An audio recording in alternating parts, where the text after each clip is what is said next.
Welcome to Science Gal Aquatics. I'm Kerri, and in today's video, well, I think they might actually get along. Fingers crossed. I'll explain. Stay tuned. Welcome to Science Gal Aquatics, your place for guppy love and more. Sharing the good, the bad, and the unexpected adventures of fish keeping. Let the show start in 3, 2, 1. Enjoy!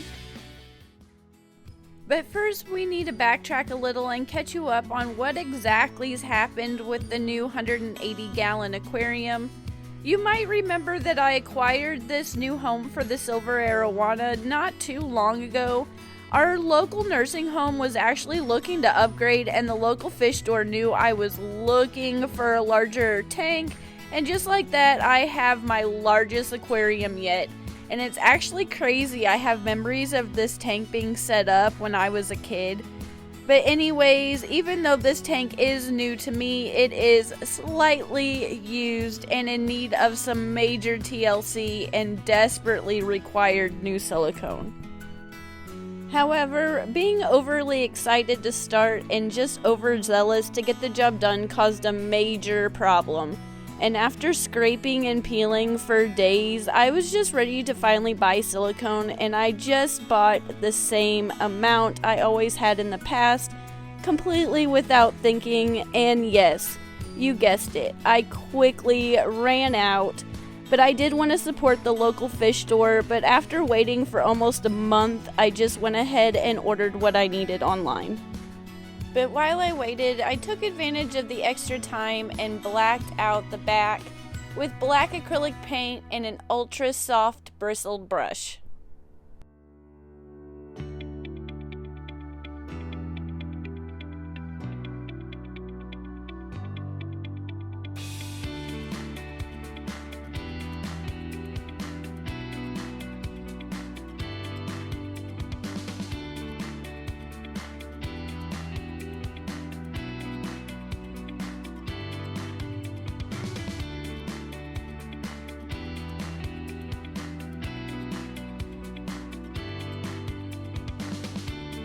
Then it was time to peel and scrape again.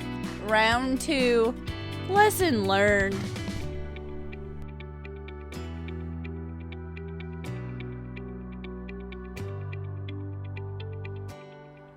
So on the second attempt on trying to re-silicone this aquarium, I actually properly calculated the amount I needed.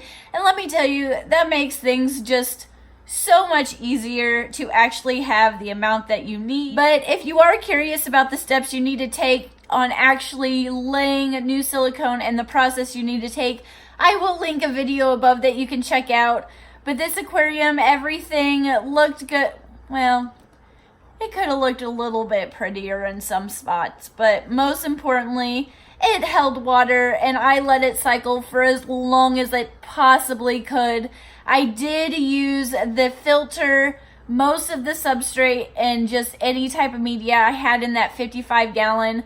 But the silver arowana desperately needed to be moved. He was quickly outgrowing that aquarium, and I was so nervous about moving him. But even more nervous about reuniting him and his old tank mate. But this is what happened.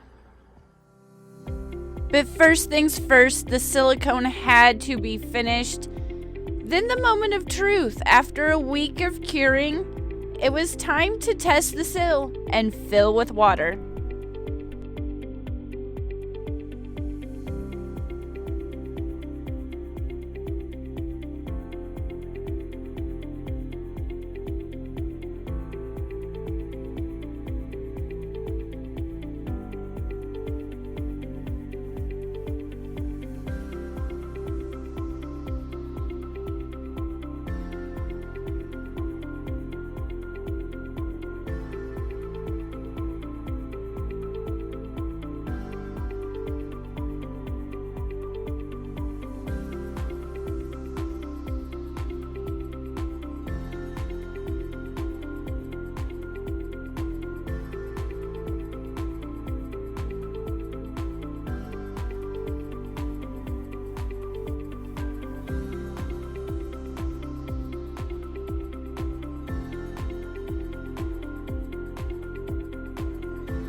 I did a significant water change after I was assured everything was sealed up tight and not leaking.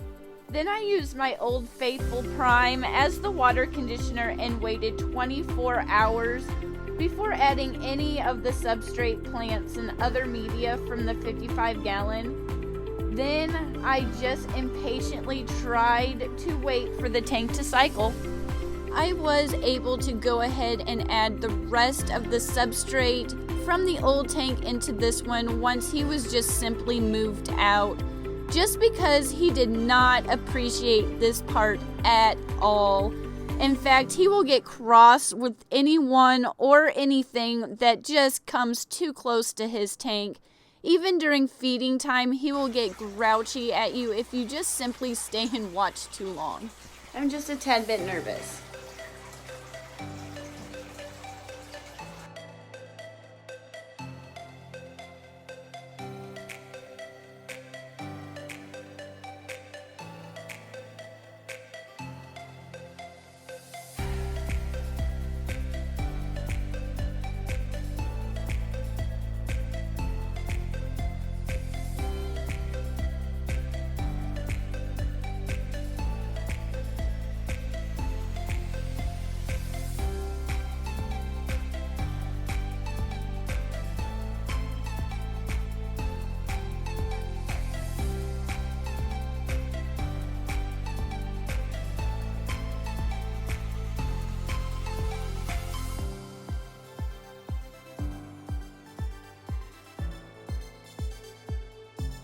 But up first to move in, the large common pleco.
Took a while, just didn't feel like coming out of the net.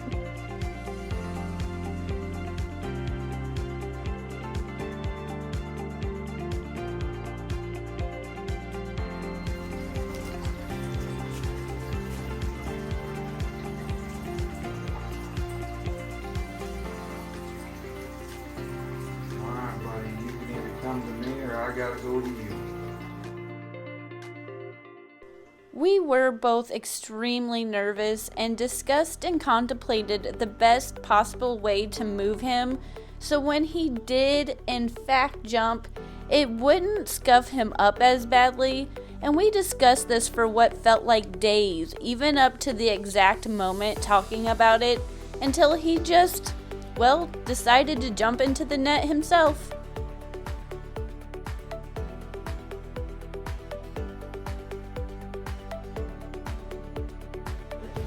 Trying to be gentle. Come on, Bob.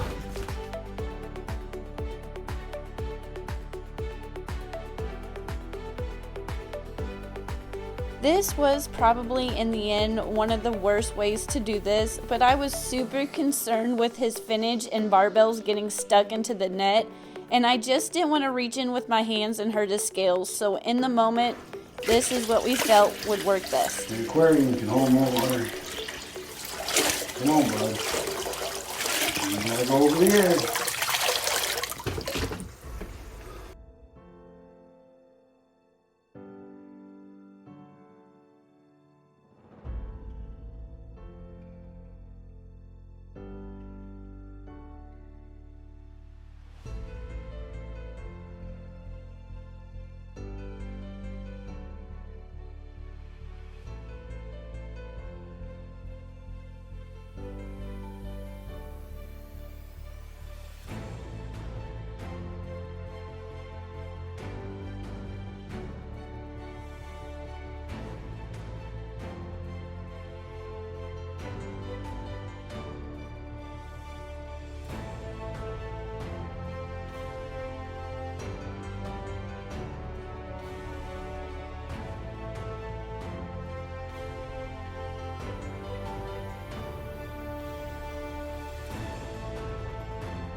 After turning out the lights and just being left alone overnight, he was back to his normal grumpy self, but I do think he's a whole lot happier now. I know one of the largest challenges of keeping a silver arowana is just how large they are able to grow to, and the probability of having to upgrade again in the future is pretty high, but he has come a long way from that 10-gallon tank when I first saw him.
So the knifefish is not fond at all of anything messing with his tunnel.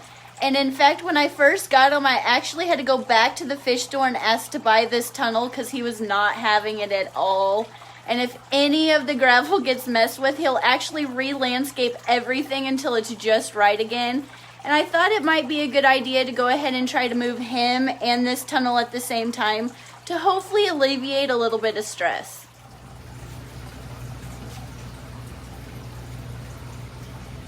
Oh, I really hope you guys get along and you don't get too mad.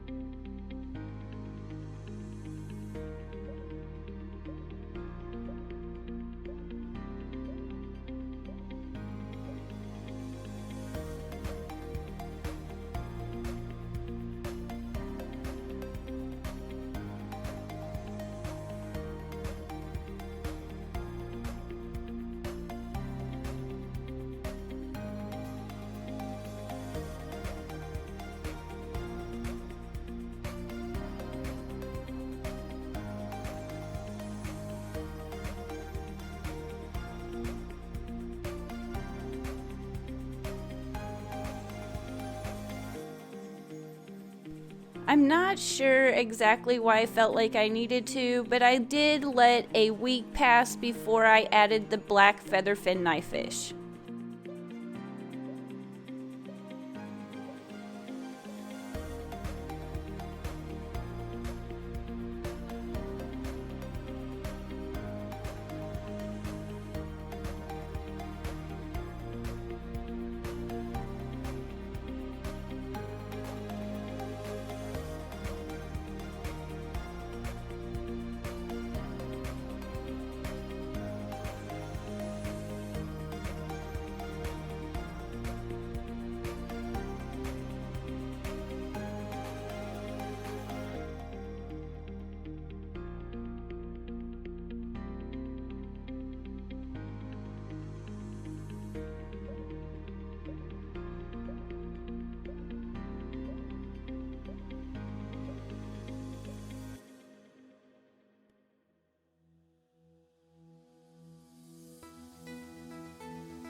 Make sure you are subscribed to Science Gal Aquatics and that bell notification is clicked, because we have 2 empty tanks now to fill.